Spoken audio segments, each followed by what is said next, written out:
അമ്മൂമ്മേ അമ്മൂമ്മേ വീട് വളരെ മനോഹരമായിട്ടുണ്ടല്ലോ. എവിടെ പൂക്കൾ ഇട്ട് കഴിഞ്ഞോ? ഓ, ഇത് ഉണ്ടാക്കാൻ അധികം നേരമൊന്നും വേണ്ട. എൻ്റെ കുട്ടിക്കാലത്ത് ഞങ്ങൾ കുട്ടികളെല്ലാവരും ഒത്തുചേർന്ന് അതിരാവിലെ എഴുന്നേറ്റ് വീട് തോറും കയറി ഇറങ്ങി പൂക്കളൊക്കെ ശേഖരിക്കും. ഒരാൾ നല്ല നെയ്യ് കൊണ്ടുവരും, ഇനി ഒരാൾ ഒരു വിളക്കെന്തെങ്കിലും കൊണ്ടുവരും, വേറെ ആരെങ്കിലും പോയിട്ട് തൂശനയൊക്കെ വെട്ടി. ഞങ്ങൾക്ക് അങ്ങനെ എല്ലാവർക്കും എന്തെങ്കിലുമൊക്കെ ജോലി ഉണ്ടാവും. ഇപ്പോൾ ആർക്കും ഒത്തുകൂടാനും ഓണം ആഘോഷിക്കാനും ഒന്നും നേരമില്ല.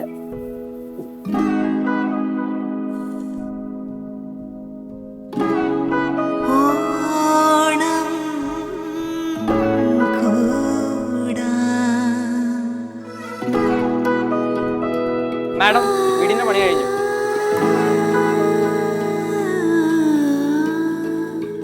അതെ, അകത്തെ പണി തീർന്നു, പുറത്തെ പണി ഇനിയും ബാക്കിയാ. ഇവിടെ നിന്ന് തുടങ്ങാം.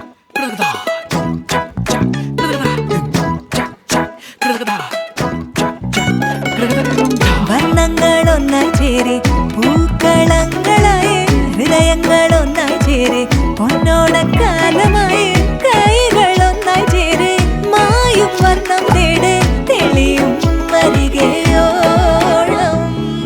വർണ്ണങ്ങളൊന്നായി ചേരെ പൂക്കളങ്ങളായി ഹൃദയങ്ങളൊന്നായി ചേരെ പൊന്നോണക്കാലമായി നീട്ടി നീ പൂതാലം ചേർത്തേ ഞാനിൻ സ്നേഹം തിരികെ വരുമീ ഓണം. പൂക്കൂട തന്നേ പോയി പൊന്തീപം വെച്ചേ പോയി പുന്നാരം ചൊല്ലിപ്പോയി തമ്മിൽ തൊട്ടേ പോയി ഓടത്താൻ വന്നേ പോയി ഉള്ളിലോളം തന്നേ വർണ്ണങ്ങളൊന്നായി ചേരെ പൂക്കളങ്ങളായി ഹൃദയങ്ങളൊന്നായി ചേരെ പൊന്നോണക്കാലമായി. അമ്മൂമ്മ ഒന്ന് എന്റെ കൂടെ വരുമോ? നമുക്കിന്ന് വീട് മുഴുവനും ഒന്ന് കാണാം. മുഴുവനും വരൂന്നേ.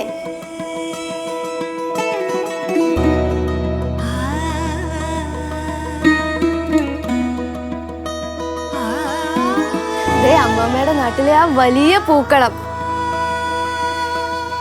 എല്ലാവരും ഒരുമിച്ച് ഒരുക്കിയതാ.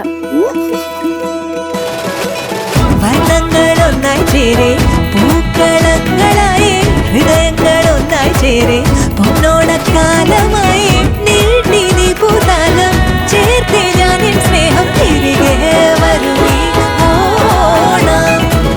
വർണ്ണങ്ങളൊന്നായി ചേരെ ഓണത്തിനൊപ്പം ലോകത്തിനും വർണ്ണമേൽക്കൂ. പല നിറങ്ങൾ ചേരുമ്പോൾ പൂക്കളം, പല മനസ്സുകൾ ചേരുമ്പോൾ ഓണം.